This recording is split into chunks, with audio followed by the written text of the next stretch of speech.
que el censurador que usted tiene ahí nunca permite que yo pueda manejar ese micrófono. Pero bueno, gracias, presidente. Con gusto, senador. Voy a tratar de explicar por qué, teniendo el gobierno la seguridad de las mayorías en el Senado de la República, porque se ha ganado a cambio radical del anterior gobierno de Santos, se ha ganado buena parte del Partido Liberal, presidente, también integrante del anterior gobierno de Santos, a todo el Partido Conservador, integrante del gobierno de Santos, al MIRA, que era tan independiente, y a su propio partido, obviamente. Todo ese aglomerado le da una inmensa mayoría hoy sobre el Senado, hace aprobar leyes como la de Arias sin mayor problema, la cadena perpetua sustituyendo la Constitución colombiana. ¿Por qué entonces no permite que el Senado de la República, en una simple votación que sería favorable a la política del gobierno, autorice el tránsito de tropas, como dice la Constitución, el artículo 173, tránsito o permanencia, armados o desarmados, con aviones, con buques o sin ellos, para asistir, asesorar o para participar directamente? La Constitución no diferencia esos aspectos. Tropas extranjeras, punto, en Colombia. Autorización del Senado, y si no está, del Consejo de Estado. ¿Por qué no lo hace si tiene el control del Senado? Estaríamos dando un debate de estos de conveniencia, de si sí o si no, y a la oposición la mandarían a la sexta porra y votarían y ya autorizan. Hay algo más en el trasfondo que le impide al gobierno decirle al gobierno de Estados Unidos que antes de cualquier acuerdo de este tipo necesita una autorización del Senado. Eso no está en las cuentas, en las conversaciones entre funcionarios del Ministerio de Defensa y el ministro de Defensa y los del Departamento de Defensa de los Estados Unidos. No aparece por ninguna parte el que el Senado tenga un papel que le dio la Constitución y que es autorizar o no la presencia de esos extranjeros armados en Colombia pertenecientes a una fuerza armada. ¿Por qué? Bueno, antes, el gobierno del 2009, que ya estuvo en este debate mismo, y el gobierno por allá de César Gaviria, que también estuvo en un debate similar, yo estaba ahí presente, adujeron que no se necesitaba la autorización del Senado porque ya había un tratado que lo permitía. Es decir, trataron de mostrar una carátula de fortalecimiento institucional del gobierno, como si las bases que ponían con centenares de soldados, que siempre han sido centenares de miembros del ejército extranjero en Colombia, en bases, 7, 8, 9 bases, aviones, helicópteros manejados por ellos, etcétera, no afectaba nuestra estructura constitucional e institucional a pesar de ese artículo 173. Eso, digamos, tradujo una narrativa jurídica que aún el ministro de Defensa trata de defender a su vez aquí en el Senado, en la pasada sesión. Y es que existen tratados, dicen, ya existen tratados internacionales, y entonces esos tratados internacionales dan la legitimidad de los Estados Unidos. El TIAR, al firmarse en 1947, estaba en un contexto histórico completamente diferente al de hoy. Acababan de salir de la Segunda Guerra Mundial. Eran aliados la Unión Soviética comunista y los Estados Unidos. Se reconstruía Europa y la agresión de un Estado sobre otro, que lo habían hecho, eran los nazis, los fascistas, algunos de los cuales ya tienen poderes hoy políticos en muchas partes, incluida Colombia. Eran los derrotados. Esas agresiones de un Estado contra otro, de Alemania contra Polonia, contra Checoslovaquia, era lo que se veía mal en 1947. Por eso lo que se firma en el TIAR, que dicen que es la base legítima para este tipo de presencia militar hoy, no da para eso. Y lo voy a explicar un poco con calma. El TIAR, por ejemplo, si uno lo lee, no se cree el cuento del ministro, no es que el TIAR nos protege y permite, no señor. El TIAR, por ejemplo, dice que condena la guerra, artículo 1. Condena la guerra. El TIAR no es para hacer guerras, al contrario, es para condenar las guerras. pues acababan de salir de la Segunda Guerra Mundial, por eso lo firmamos en 1947. El TIAR establece como prioridad la solución pacífica de conflictos. Artículo 2. Es decir, el mejor aliado para un proceso de paz en Colombia deberían ser las instancias de la TIAR, que deberían estarle dando todo el apoyo a la paz en Colombia.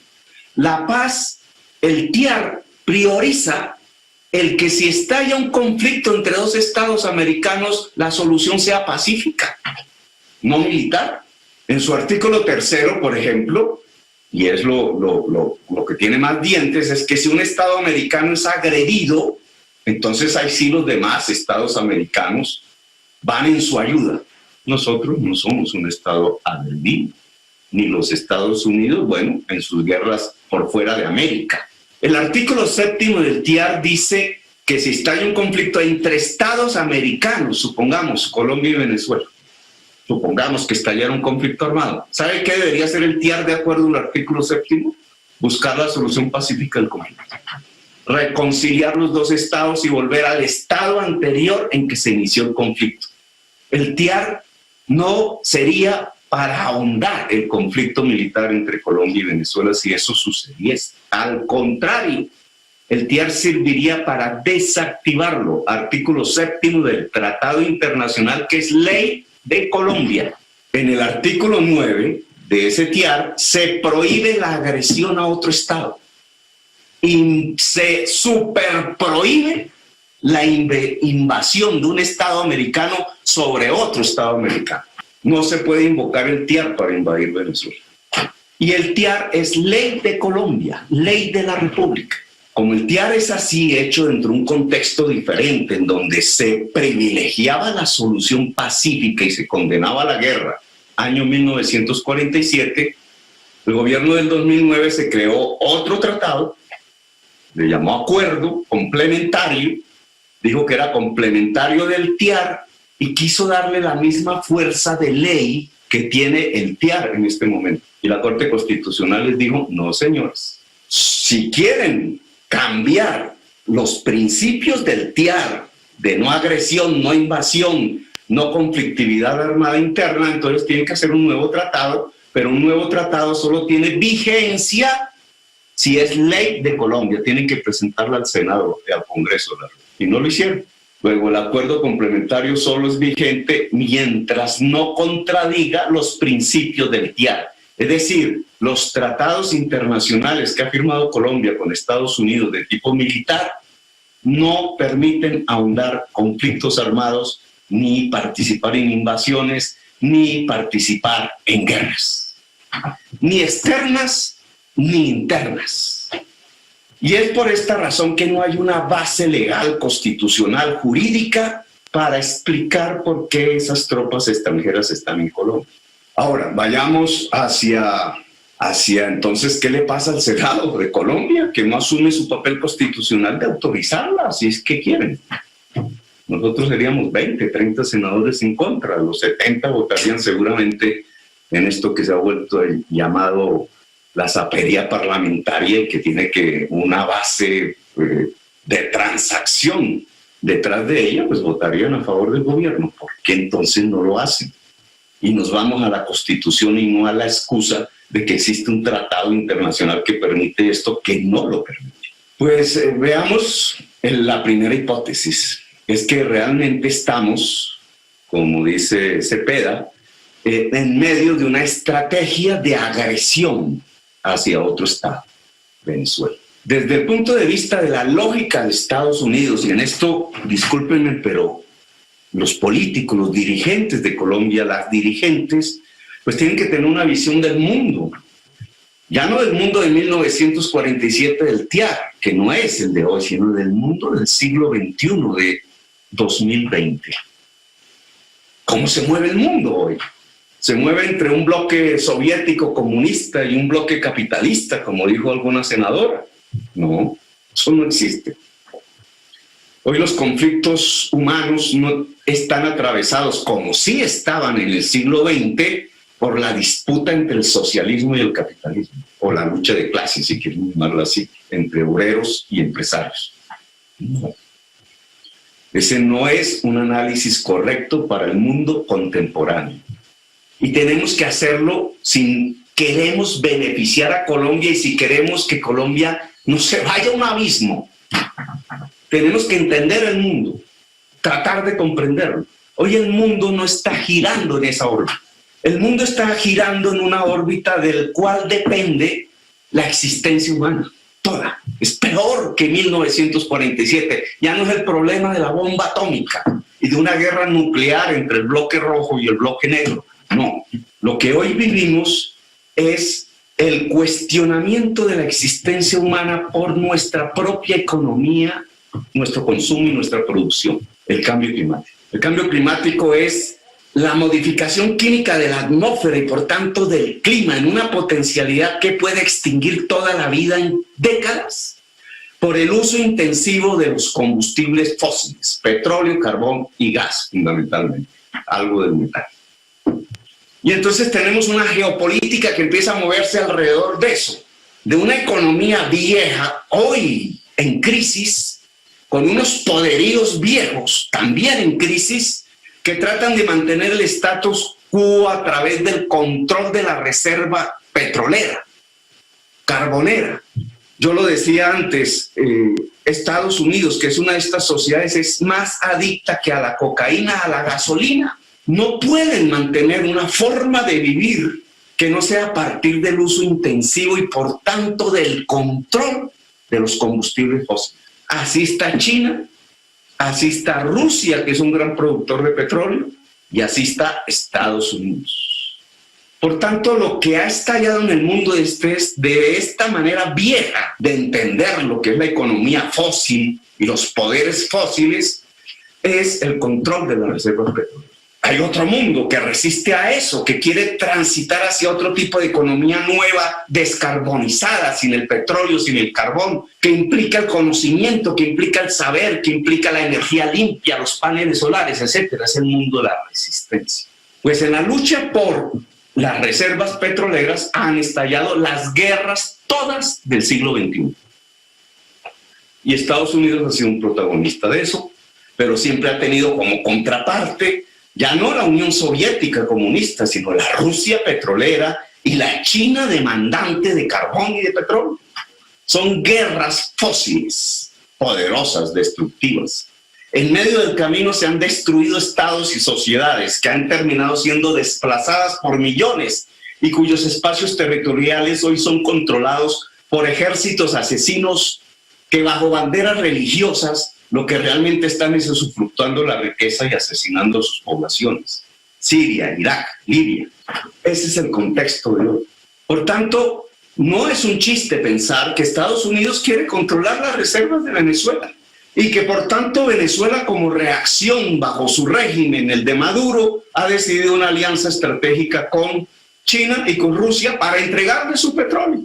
Tenemos dos sociedades petroleras, la venezolana y la colombiana, en crisis. Y la pandemia ha profundizado esa crisis, tratando de construir unas alianzas militares, unos con Rusia y China por sus reservas petroleras y otros con los Estados Unidos por las reservas petroleras de Colombia y sobre todo de Venezuela, olvidándonos que estamos prendiendo una hoguera en medio de un mar de gasolina. Ante el peligro de lo que se suscitaría en una explosión bélica que terminaría convirtiendo tanto el territorio colombiano, que ya tiene sus ingredientes listos para ello, y el territorio venezolano, en lo mismo que ha sucedido en Siria, Libia e Irak. Es decir, una fragmentación armada y violenta del territorio con ejércitos privados controlando pozos petroleros y rutas del narcotráfico, matando a la población y ejerciendo el control. A los Estados Unidos eso les importa un comino, mientras el negocio, y así lo dijo Trump explícitamente en sus discursos en Estados Unidos, mientras ese conflicto le entregue el control de reservas petroleras a los Estados Unidos. Punto. Lo demás no importa. 1 millón de muertos en Irak no importa. Los centenares de miles de muertos en Colombia y Venezuela no importarían. Esa es una posibilidad de lo que está pasando. Es la lógica de los Estados Unidos, es la lógica rusa, es la lógica china y es la lógica de unas castas económicas que son adictas a la economía fósil, al petróleo y a la gasolina. Pero hay otra circunstancia que me parece que hay que analizar a fondo aquí. Y es que lo que se muestra no es esa lógica, que sería la brutal y que Naciones Unidas quizás hoy no admitiría. Lo que se encapsula, la realidad, la esencia del problema, que es la lucha por el control del petróleo para los Estados Unidos, no es lo mismo para los colombianos. Habrá algún que otro loco colombiano que esté ahí haciendo así porque se va a quedar con un barril de petróleo. Claro, los señores dueños de bancos estarán viendo cómo se meten al otro país y creen que ganan en una sociedad disuelta, en una sociedad degradada, en un estado que se evapora. Y en una situación como la de Siria y Libia siempre habrán esos ganadores de fortunas y capturas de rentas. Pero yo creo que la forma que se está utilizando para este tipo de estrategia es la lucha antinarcótica. Y entonces el discurso, la narrativa con que se vende esta presencia cada vez más grande, no son 50, en este año van centenares. La presencia militar en toda la región. En Honduras ya hay 800 militares. En este momento hay un artículo de prensa que dice que los cielos de Honduras están inundados de helicópteros militares de Estados Unidos. Honduras, que es una dictadura, que es así, no atacamos, como la dictadura brasileña, que dio un golpe de Estado, como la boliviana, que dio un golpe de Estado cruento, matando a su población. Pues bien, sirve como excusa para esa instalación militar masiva de armas, tratando de controlar reservas petroleras, la lucha contra el narcotráfico. En realidad a Estados Unidos no le interesa eso. Si ese fuese su interés, la estrategia sería otra, pero no es su interés. Se nos vende como una estrategia antinarcótica, es que nos van a ayudar aquí a luchar contra el narcotráfico. Carreta. Llevamos 40 años de eso. Entre más presencia militar ha existido en Colombia, yo recuerdo mi debate por allá en el gobierno de César Gaviria, año 93, 92, por unas bases que él puso en Bahía Málaga, Juan Chaco, por allá. Yo me fui hasta allá a ver cómo era y di mi debate. Y la excusa era la misma, es que el TIAR nos protege para hacer eso y la lucha es contra el narcotráfico. Miren, en ese entonces en Nariño no se producía hoja de coca, ni las rutas de exportación de cocaína en los años 92-93 pasaban por el Pacífico colombiano, salían de Antioquia y de las pistas aéreas que le aprobó la Aeronáutica Civil en lugares urbanos a Pablo Escobar y al Cartel de Cali. Salían por el Urabá, salían por el Caribe, donde ya el paramilitarismo había empezado a controlar el territorio. Entonces, ¿por qué estaba la base naval en Bahía Málaga? Carreta. Ahora, después de esa base militar estadounidense en Bahía Málaga, ahora sí, todo el Pacífico es el punto central de exportación de cocaína hacia Centroamérica, México y Estados Unidos. ¿Nos ayudó eso? ¿Ayudó en algo a que la sociedad norteamericana dejase de ser adicta a la cocaína en un porcentaje? Se pasó de la cocaína a unas drogas químicas y están matando 60,000 norteamericanos al año, casi similar a la pandemia del virus. No ha disminuido para nada la necesidad social de consumir cocaína en Estados Unidos, que es lo que determina la demanda. Y muchísimo menos ha destruido las condiciones sociales que permiten la oferta en Colombia de cocaína. ¿Cómo un ejército puede destruir la necesidad social que existe por cocaína en los Estados Unidos? ¿Eso se destruye con un ejército? Eso no tiene que ver, es con las realidades de la estructura social y de la vivencia y de la existencia del individuo en los Estados Unidos. ¿Cómo un Estado, cómo un ejército de los Estados Unidos va a destruirles esa necesidad social? Ahora bien, ¿cómo se destruiría la oferta en Colombia? Esa oferta en Colombia tiene que ver con unos elementos fundamentales que esta estrategia militar no puede tocar. Y no toca, y no le interesa tocar. Por ejemplo, la oferta de cocaína en Colombia tiene que ver, uno, con una alianza estratégica entre el poder político y el narcotráfico. ¿Este ejército la va a romper? Póngame en 10,000 soldados norteamericanos a ver si rompen la alianza política entre las clases y los clanes familiares de la clase política tradicional colombiana en las regiones de Colombia y en Bogotá y en Medellín y en Cali con los narcotraficantes. No. Y es por eso que el Senado no interviene en este tema, porque en parte en el Senado se sienta esa misma clase política. Miren, cuando yo hice debates estos mismos en otras intervenciones militares de Estados Unidos, los principales senadores que salían a atacarme y que decían, es que usted, Petro, está defendiendo a los narcotraficantes porque está impidiendo que las tropas de Estados Unidos lleguen a Colombia a luchar contra esas bandas de forajidos. Casi todos esos senadores fueron los que terminaron presos porque tenían una alianza político-militar con los paramilitares que eran los narcotraficantes. Entre más gritaban en el Senado en contra del narcotráfico, más se abrazaban con el narcotraficante en los clubes, como el Club del Nogal. Más tomaban whisky, más el general se arrodillaba ante las botas del narcotraficante. Más los ministros se arrodillaban, más la política pública de Colombia se amoldaba, más las leyes se hacían. Senador Petro, tiene 3 minutos, por favor. Más las leyes se hacían en su favor, porque es que la oferta de cocaína se centra en 2 aspectos que ningún ejército puede acabar.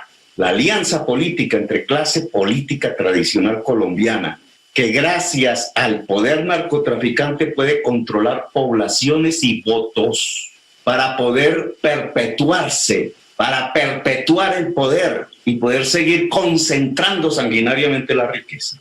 Esa es la modalidad colombiana de estos. Y por otra parte, entre más desigualdad social se produce, entre más territorio se excluye, entre más juventudes excluidas hay, entre más se le niega al campesinado el acceso a la tierra fértil que se la tomaron los narcotraficantes y entonces tienen que estar en esas zonas abandonadas, más hoja de coca. La progresión de la hoja de coca es la ausencia de la reforma agraria. Y la ausencia de la reforma agraria es debido al poder sobre la tierra del narcotráfico. Por eso en Colombia no se hace reforma agraria ni se incluye el territorio negro y por eso se extiende ese viejo esclavismo bajo nuevas modalidades en el territorio y en la población.